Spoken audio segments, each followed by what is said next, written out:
Chapter 3. Ida and her two stepsisters arrived home later on. Cindy wasn't planning to greet or even speak to them. She was planning to avoid her stepmother as long as possible. She knew Ida would eventually come to speak to her about what had happened. She still hadn't seen her father's medals, but she was ready to announce to Ida that she was going to keep them in her room once she received them. Cindy didn't care, and especially after last night, she was done remaining silent. She was going to prove to herself that she could find a respectable husband. She wasn't exactly rushing to get married, but if she met the right man and he treated her well, she had no objections. In the past, when her father was still alive, she'd always been happy. She didn't remember much of her mother. She died when Cindy was young. Her father was a good man, and he looked after her well. Several years later, after her mother's death, and when Cindy turned 13, her father remarried. Apparently, Ida had met her father, Ted, at the market in another kingdom, while he was trying to sell her an expensive rug. Cindy was certain that she only married him because of his wealth. Ida had prearranged the perfect plan of seduction, and after weeks of seeing him, he finally proposed. Cindy knew the truth. She had overheard Teresa and Susan, her stepsisters, talking and laughing about how her father had been so clueless. As Cindy grew older, her father had felt guilty leaving her alone while he travelled, and he wanted her to have company. That's why he married Ida. One day, after a month of absence, a telegram arrived. Ida had told Cindy that her father had a heart attack and died on the road. It was one of the worst days of her life, and she was truly devastated. Ida then became Cindy's guardian until such time that she was married. Both rarely agreed on anything. When Cindy had begun seeing Tom, her stepmother didn't interfere. It was clear that she was hoping Cindy would get herself into trouble with the law. Cindy thought about Lieutenant Stanton. She was comparing this odd, instant attraction to the way she felt with Tom. Even now, she became flustered as a wave of heat rushed through her core. She wanted to see him again and learn more about him. After a horrendous night in the cell, she was exhausted. She changed into her nightclothes, then took out a palette of colours. She wanted to paint tonight. She hadn't done so for a long time, but she suddenly felt struck with inspiration. Many said she had a real and raw talent. Her father had sold several of her paintings to other wealthy tradesmen outside Farrington. However, after he died, Cindy stopped believing in herself. Ida had discouraged her. She kept saying that she could never make any real money from art. But Cindy had a creative soul.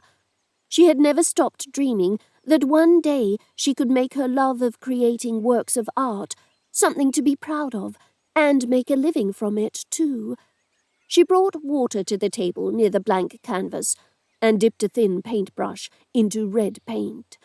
She closed her eyes, trying to picture the face of the mysterious Lieutenant Stanton.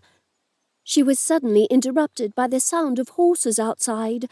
Cindy set the paintbrush aside, feeling that these days she could never focus, then went to the window to see who was paying her stepmother a visit so late in the night.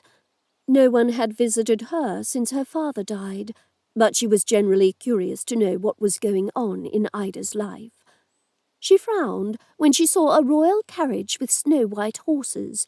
Shortly after, the coachman stepped out and greeted her stepmother in front of the house.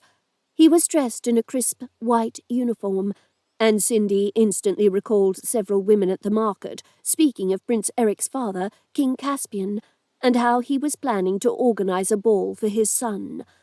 Apparently, he was fed up that the prince wasn't even considering settling down, and he wanted him to find a wife. Cindy had never really been interested in the royals, and surely she wasn't planning to attend a ball. The coachman smiled politely toward her stepmother and handed her something that looked like an invitation. The envelope was thick, and Ida kept giving the messenger her usual sweet smile. It seemed King Caspian had finally made up his mind and decided to go ahead with the ball. Cindy's eyes sparkled with curiosity as she watched how the coachman handed her stepmother 4 envelopes. Yes, she couldn't have been wrong. She saw 4 letters, which meant that one was for her, too. For a long time, her father had said she should have been born as a boy because she never liked wearing dresses or attending parties. Even nowadays, she preferred spending her time hunting in the forest. Cindy didn't really want to go to the ball, but then another thought struck her. King Caspian II was looking for a wife for his son. Cindy didn't understand why she hadn't thought of this before. Prince Eric was from the royal family, and if she married him, she could fulfill her father's clause, start selling art, and therefore gain control of her father's estate. At the same time, she wasn't certain if this was such a good idea after all. She had seen the prince before, and he didn't appeal to her in any way. He was handsome, but she wanted to marry for love, not out of obligation. "Oh, I haven't been this excited since the butcher told me he would make me one of the happiest girls in the village," Susan said, giggling as if she was about to have a fit. "And you know what I mean by that. He would fulfill my deepest fantasies." Cindy was behind the house, collecting feed for the chickens, when she overheard Susan talking, yet again, about her sexual adventures with various men she used to meet in town. Today, everyone was talking about the ball. Apparently, the young prince was ruining the king's reputation, and the ball was King Caspian's last chance to set him back on the right path. Neither of Cindy's stepsisters knew she was standing around the corner. It had been a long day, and Cindy was hidden in the old part of the house, hoping to rest for a bit, but it seemed that Susan and Teresa had a similar idea. Earlier in the morning, Cindy's stepmother had caught up with her in the kitchen during breakfast. Cindy knew they couldn't avoid each other forever. Ida had handed her a list of menial chores that she needed to complete by dusk, and threatened to kick her out of the house if she didn't finish on time. Cindy was used to her stepmother's intimidation tactics, but she suspected that things were only going to get worse because she now had a counselor of her own who was helping her fight Ida's claims. Cindy shook her head, not quite believing what she was hearing. She knew her stepsisters weren't afraid of their mother. They also didn't seem to care what people thought about them. She knew Susan and Teresa slept around with random men, while her stepmother thought they were perfectly well-mannered ladies who would preserve their virtue until marriage. If only she knew half of what they did, she'd be scandalized. "I know! Attending a royal ball is so exciting," Teresa squeaked. "I bet we'll see many handsome bachelors there." "Oh, forget about all the other gentlemen. Prince Eric is the most handsome of them all. I need to find a way to talk to him, and once we get past that, then I can show him how experienced I am in the bedroom," Susan said, already planning her usual seduction game. Cindy rolled her eyes, trying not to burst out laughing. Did Susan really think the prince would just leave with her during the ball? There would be 100+ ladies standing by for introduction, and he would be obligated to make time for everyone. Ida most likely wasn't even planning to tell her that she had received an invitation, but Cindy wasn't particularly worried. She needed to tell her stepmother that she wanted to go, despite her displeasure of dressing up and pretending to be well-mannered.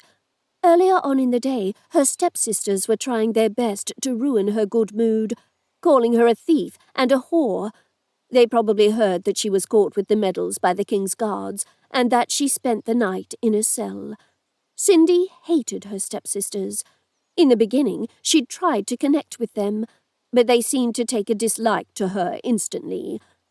Her time was running out, and no one in town was ever going to be interested in her enough to ask for her hand in marriage.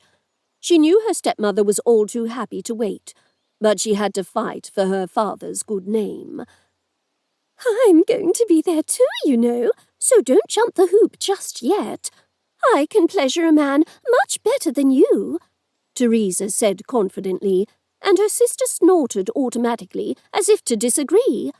"Besides, only yesterday I spent the night with the squire, who's been flirting with me for weeks now.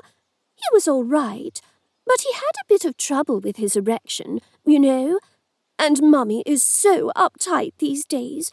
She really needs to find herself a new husband." "Don't be ridiculous. Mummy won't remarry. Ted was her last husband, and he was so naive. Shame he had to have a daughter. Cindy isn't going to give up so easily. Apparently she punched Lord Gerard last night and was arrested. Can you believe it?" Cindy tried to stay calm, but it wasn't easy. Of course her stepsisters knew about the Lord, and she was certain most of Farrington did as well. She filled a bucket of water and turned around, heading back to her chickens. She had to get to that ball and at least try her luck with the prince. Perhaps he would be interested enough in her, but she'd always told herself that she wouldn't get married because she had to. However, it seemed as though she didn't really have any other option. Susan and Teresa could sleep with whomever they wanted. Cindy didn't care. She just wanted them gone from her father's estate for good.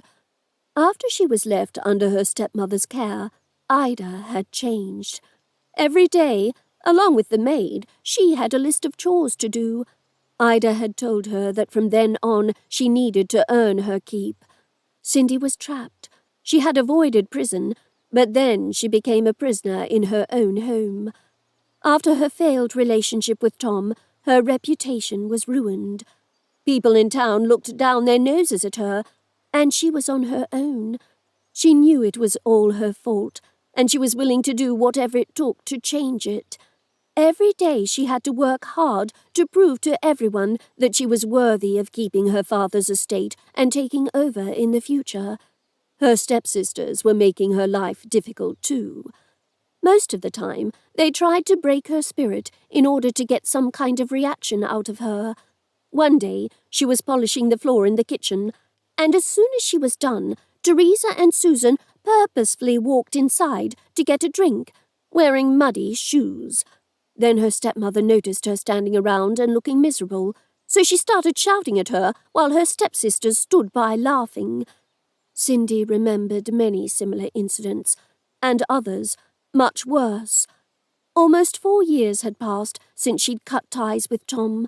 She had changed, grown up, but she still wasn't married and didn't have a steady income. And this was the crux of it all. Cindy finally had an opportunity to gain control, but for that, she needed to find a suitable candidate for a husband. Determined, she knew she had to attend the ball, come what may, even if it went against her stepmother's wishes.